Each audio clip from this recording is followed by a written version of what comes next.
Today, we uncover the 6 most bizarre food deaths ever recorded. From a wedding guest brushing off a dessert risk to a street vendor rushing a fryer process, which sparked disaster in the most shocking way possible. It was March 18th, 2016, inside a specialty fruit cannery outside Stockton, California. The plant processed cherries for upscale dessert suppliers, running non-stop for export deadlines. Stainless steel vats lined the floor, each holding fruit in thick sugar syrup. Everything felt controlled, regulated, and routine to the workers on shift. Miguel Herrera was 36 years old. He had worked at the cannery for nearly 9 years, starting on the packaging line before transferring to quality control. His job involved routine inspections of pressurized storage vats before their contents were transferred for bottling. Co-workers described him as careful and consistent. He worked early shifts to match his wife's schedule and routinely volunteered for inspection duties because they were predictable and paid slightly more. The vat assigned to Miguel that morning held approximately 40,000 gallons of syrup-soaked cherries. The mixture was dense by design, heavy enough to keep fruit evenly suspended.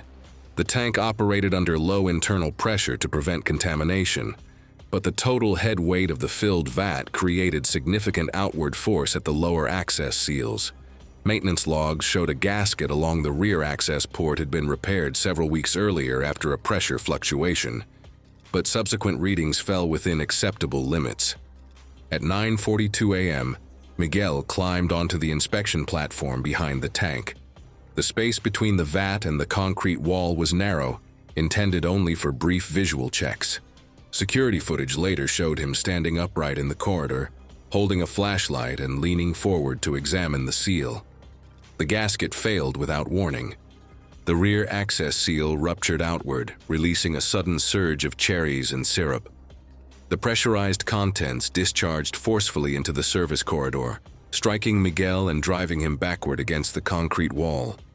He was knocked off balance immediately, and the flow continued. Thousands of gallons followed in seconds, filling the narrow space. The mixture behaved as a single mass rather than a liquid, the cherries binding together in the syrup. Miguel was pinned upright, his legs and torso immobilized as the material piled in front of him. His arms were trapped at his sides. Within moments, the pressure against his chest prevented normal movement. Pressure loss and level drop alarms triggered immediately, and warning signals sounded across the floor. Workers rushed toward the area but could not see into the corridor. The opening was completely blocked by fruit and syrup. The density of the mixture prevented it from draining or shifting on its own. Rescue efforts were slow. Forklifts were used to remove material from the outer edge of the spill. Shovels were brought in to clear the corridor manually. The syrup thickened as it cooled, further slowing removal. It took more than 2 hours to reach the back wall. Miguel was found standing upright, pressed flat against the concrete. His body was fully encased from the waist up in cherries and heavily thickened syrup. There were no signs of defensive movement. His arms remained pinned where the surge had trapped them. The medical examiner determined the cause of death was compressive asphyxia. The weight of the cherries restricted chest expansion, preventing breathing. Secondary factors included blunt force trauma from the initial impact and rapid oxygen deprivation. Death would have occurred within minutes of entrapment. The cannery shut down operations immediately. An investigation cited structural seal failure, inadequate clearance behind pressurized vats, and the absence of secondary containment for large volume discharge scenarios. The vat design was later modified, and rear inspection corridors were removed from use. It was February 2nd, 2017, in Trondheim, Norway, inside a warehouse-style supermarket where freezer compressors hummed steadily. Fluorescent lights reflected off polished concrete. Shoppers moved slowly between wide aisles. Nothing appeared urgent. The air was cold, orderly, and routine, and no shoppers in the aisle noticed any hazard above them that morning. Ingrid Solheim was 67, a recently retired public school librarian who lived alone outside the city center. She kept a quiet, structured routine, volunteered teaching Norwegian to immigrant children, and walked everywhere despite osteoporosis. Thursday morning grocery shopping was deliberate, part of staying independent without asking for help. That morning, the store was behind schedule. A late frozen delivery had forced staff to rush restocking. Several overhead freezer doors in the frozen foods aisle had been reported loose earlier in the week and flagged internally for maintenance, but they remained in use to keep shelves stocked during peak hours. Ingrid entered the frozen aisle carrying a handwritten list folded inside her coat pocket. She moved slowly, stopping to compare prices and expiration dates. She bent forward slightly to reach cod fillets stored below eye level, steadying herself with one hand on the cart. Above her, a top-shelf freezer door sat improperly latched. Inside, large frozen fish were stacked upright, pressed against the door by their own weight. Store cameras later showed the door being opened and closed repeatedly that morning, the latch loosening incrementally with each use. A nearby shopper slammed an adjacent freezer shut. The impact shuddered through the shared metal casing. Ingrid stayed bent over, unaware. No alarm sounded. The overhead door slipped free and swung outward. As she looked up, a 12-pound frozen tuna dropped edge first into her face and jaw. The blow snapped her head back and forced her mouth open, causing severe facial trauma and driving broken teeth, blood, and loose ice particles into her mouth and airway. She collapsed immediately. Witnesses later described her making brief, gasping movements without sound. Blood pooled beneath her face and jaw, but there was no obvious choking gesture. Her airway had already lost protective control. Debris and fluid entered past the vocal cords, triggering laryngospasm along with rapid swelling and obstruction that prevented effective airflow. Emergency services arrived 9 minutes later. Ingrid was unresponsive, with shallow, ineffective breathing and severe facial trauma. Paramedics attempted airway suction and oxygenation, but swelling and obstruction prevented proper ventilation. She was transported under full trauma protocol. Hospital scans showed facial fractures, fish matter, and ice in her airway and lungs, and severe oxygen deprivation. She never regained a protected airway. Brain imaging confirmed hypoxic injury, and life support was withdrawn later that day. The death was ruled hypoxic brain injury following airway obstruction from blunt facial trauma. The freezer door failure was cited as the initiating event. The store removed overhead frozen storage units within weeks and revised maintenance protocols. The aisle where Ingrid fell was restocked and reopened. Shoppers returned to it without incident. It was April 13, 2016, in Chiang Mai, Thailand. Night settled over the old city as heat lingered between food stalls, oil smoke drifting low under strings of lights. The street festival was crowded and loud, generators humming, fryers hissing steadily, and people standing shoulder to shoulder, unaware that one stall had been running far past safe limits. At 26, Somchai Kitisak worked as a motorcycle delivery rider for a small restaurant near the Ping River, taking whatever shifts were available. He was known for being careful, not fast, and lived with his mother while covering most of the rent. After a double shift and no food since morning, he went straight to the festival. That evening stayed above 90 degrees Fahrenheit. Vendors had been cooking non-stop, running deep fryers continuously, and topping off oil instead of letting it cool. Safety notices had been issued ahead of the festival, but enforcement was minimal, and shutting down meant losing peak hour income.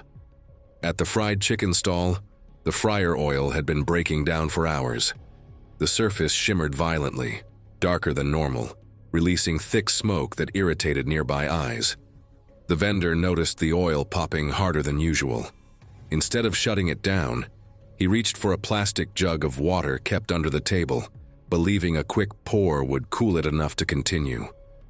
Somchai stood less than 3 feet from the fryer, watching the vendor's hands. When the water hit the oil, it didn't sink or splash. It detonated.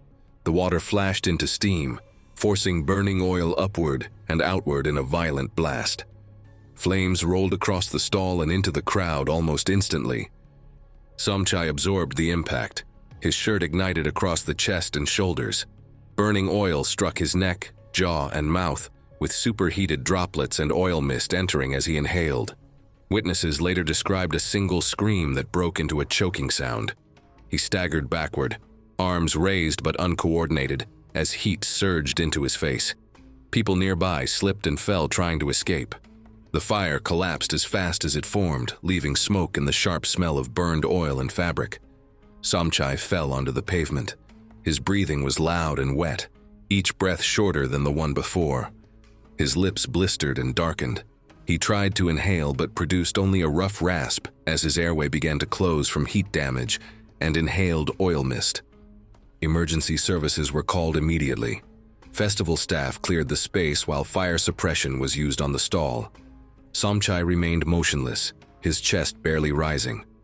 Paramedics arrived minutes later. By then, he was unresponsive.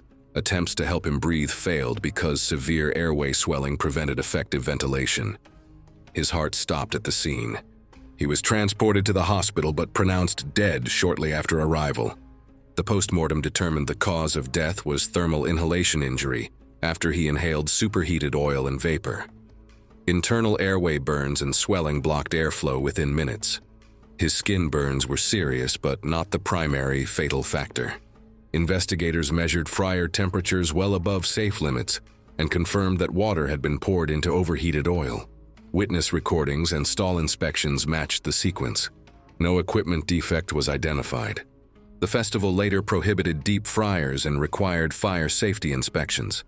His personal belongings were returned to his family after a small, private cremation attended by co-workers. It was July 8, 2018, in Montreal, Canada. The afternoon heat pressed down on downtown sidewalks, radiating from concrete and glass. Air shimmered, traffic idled, and pedestrians moved slowly between pockets of shade. Weather alerts warned of instability, but the street outside the cafe felt calm, ordinary, and manageable. Lucille Marchand worked inside the municipal records office where accuracy mattered more than speed. At 56, she handled permit filings, maintained aging archives, and corrected small discrepancies before they escalated. Co-workers described her as quiet and reliable, someone whose work went unnoticed because it was rarely wrong. She lived alone in a small apartment near her office and followed predictable routines. She avoided crowds, disliked heat, and planned her days to minimize disruption. During summer heat waves, she left work early when allowed and chose familiar routes home. Street food was not a habit, but she occasionally stopped for something warm and filling on long days. That Monday, temperatures climbed past 34 degrees Celsius under heavy humidity. Environment Canada issued heat advisories warning of physical stress and unstable weather conditions. Lucille read the notice at work and adjusted her schedule, leaving shortly after 4 p.m. She believed the short walk home would be manageable. 2 blocks from her office, she stopped at a roadside barbecue stall set up along the sidewalk. Smoke drifted low as vendors rushed orders. Lucille purchased a single grilled skewer, meat threaded tightly on a long wooden stick, and stepped away to clear the line. The pavement around the stall was slick with grease, condensation, and spilled sauce. Security cameras later showed her pausing, skewer in her right hand, as clouds thickened overhead. The air shifted abruptly. Wind pushed down the street. Within seconds, rain began falling hard, mixing with grease already coating the sidewalk. Lucille took a step forward and slipped. Her foot slid out from under her without warning. She fell forward at an angle, unable to regain balance. As she went down, the skewer remained upright in her hand. Her body weight carried her onto it. The wooden stick entered her mouth and drove backward, penetrating deep into the rear oral and upper throat tissues. The force damaged major vessels and critical airway structures. She collapsed fully onto the pavement, the skewer pinned beneath her head. Witnesses nearby heard a sharp cracking sound and shouted for help. Lucille did not move. Blood spread quickly beneath her face, mixing with rainwater and grease runoff. The skewer broke near the base but remained embedded. Emergency services arrived within minutes once rain eased. Lucille was unresponsive with no effective breathing and was pronounced dead at the scene. The medical examiner ruled the cause as penetrating oral and upper cervical trauma, with catastrophic airway and vascular injury, noting the impalement disrupted breathing and circulation and caused death within seconds. Investigators documented slick pavement conditions, grease residue, and weather changes consistent with footage from nearby cameras. The death was ruled accidental. The barbecue stall was relocated later that week, and the city issued updated guidance on sidewalk food vendors during heat advisories and sudden weather shifts. It was September 21st, 2013, in the Beaujolais region of eastern France, where a cool, still morning held steady inside a temperature-controlled stone fermentation cellar underground. Henri Laval was 61 and had spent his entire adult life working the same small vineyard inherited from his father. He produced limited batches of wine, selling mostly to nearby restaurants and regional distributors. He avoided expansion and never chased trends.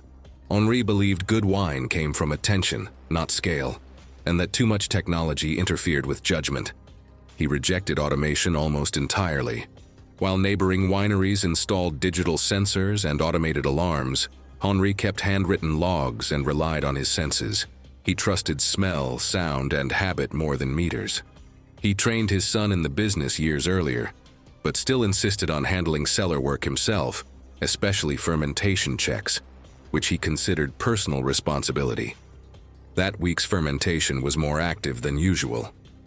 A stretch of late warmth followed by sudden cooling had accelerated yeast activity inside several large fermentation casks. Agricultural bulletins circulated across the region, warning small producers about elevated carbon dioxide levels during secondary fermentation. The notices advised ventilation and gas meters, particularly in underground cellars where heavy gas could pool. Henri read the bulletin but dismissed it. He had worked harvest seasons for decades without serious incident and believed experience reduced risk. Installing gas monitors felt excessive and expensive. That morning, while checking barrels, he noticed one producing deeper bubbling sounds than expected. The cellar air felt normal, and the door had been open since early morning. A fixed security camera in the cellar recorded him entering and inspecting the barrels, as it did every day. The system was installed years earlier for theft prevention, not safety monitoring. Henri adjusted the fermentation cask and loosened the top access cover. The smell of fermenting wine escaped strongly, sharper and more acidic than usual. He leaned closer, intending to judge yeast activity by scent. There was no alarm, no visible vapor, and no warning sensation. Carbon dioxide, heavier than air, had accumulated in high concentration inside the fermentation cask. As Henri bent forward, his head crossed into the oxygen-depleted space. He inhaled once, his knees buckled immediately, and he pitched forward, chest striking the rim. He lost consciousness before his hands could catch him. A second camera, positioned deeper in the cellar to monitor storage rows, recorded the collapse from a distance. His upper body fell into the fermentation cask, displacing liquid. Wine spilled onto the stone floor as his face submerged. His legs kicked once, then went still. The oxygen-poor gas prevented recovery. Henri did not regain consciousness. There was no prolonged struggle. Carbon dioxide acts quickly in confined spaces, causing rapid loss of awareness. Emergency services were called immediately after he was discovered, but by then, the outcome was already determined by the environment inside the cellar. Fire crews ventilated the cellar before entry and pulled Henri onto the stone floor. He showed no effective breathing. Resuscitation continued for several minutes without response, and he was pronounced dead at the scene. The post-mortem found no intoxication and minimal liquid in the lungs. The cause of death was oxygen deprivation from concentrated carbon dioxide that displaced breathable air and triggered rapid collapse. Investigators cited missing gas detectors and warning signage. Fermentation output that day was high. The death was ruled accidental, and later safety upgrades were required at the site. It was November 9, 2014, in a suburban wedding hall in Mumbai, where warm air, incense, soft music, and neatly arranged buffet tables filled the crowded, brightly lit room. The bride, Ria Mehta, was 29 and worked as a junior accounts clerk for a small textile distributor in Andheri. Her life revolved around precision, spreadsheets, invoices, and catching errors early. Careful with money and cautious by habit, she'd grown up planning for emergencies without ever speaking about them. She had a severe peanut allergy since childhood, managed quietly through strict food rules. As an adult, she checked labels, avoided street food, and carried antihistamines, but never bought an epinephrine injector, convinced she would not need it. The wedding was intentionally modest: 100 guests, a rented hall, and catering handled by relatives to save money and reduce expenses. Ria trusted her family completely. The desserts were traditional sweets prepared earlier that morning, each tray marked with handwritten cards. Coconut laddus sat beside peanut-based sweets, close enough that servers brushed between them as they refilled plates throughout the evening. The hall was warmer than expected. November humidity lingered and the ceiling fans barely kept pace. Ria had skipped lunch, busy with preparations, greetings, and photographs. Several guests reminded her to eat, but she waited until after the ceremony, wanting pictures finished first. No warnings were announced. No ingredient list was posted. Everything looked familiar, routine, and safe. 2 cameras recorded the event that afternoon. One captured the ceremony and preparations from the side of the hall. Another, positioned near the entrance, faced the buffet and dance floor. Both were running continuously. During post-ceremony photos, Ria stepped toward the dessert table. She picked up a coconut laddu and took a small bite. Within seconds, her expression shifted. She stopped chewing and touched her throat. Her breathing became sharp and high-pitched. Red patches spread across her neck and upper chest as guests nearby began to notice. She tried to speak, but only a strained sound came out. Swelling progressed rapidly, and her breathing grew louder and more strained. She took 2 unsteady steps toward the exit, then reached for a chair to steady herself. Hands moved toward her, someone fanned her face. Another offered water. Her voice faded completely. The swelling progressed rapidly. Ria clawed at her neckline as relatives pulled at the fabric of her wedding dress to loosen it. She dropped to her knees, gasping without sound. Her eyes were wide and unfocused, chest jerking against air that would not pass. She collapsed backward onto the dance floor, showed brief seizure-like movement, then lay still. Emergency services were called immediately, with the call logged within 1 minute of her collapse. Guests attempted basic first aid, but no epinephrine or allergy medication was available on site. Paramedics arrived about 12 minutes later and found no detectable pulse. Resuscitation continued during transport, but did not restore circulation. A post-mortem examination determined the cause of death was anaphylactic shock triggered by peanut exposure, leading to airway swelling and sudden cardiovascular collapse.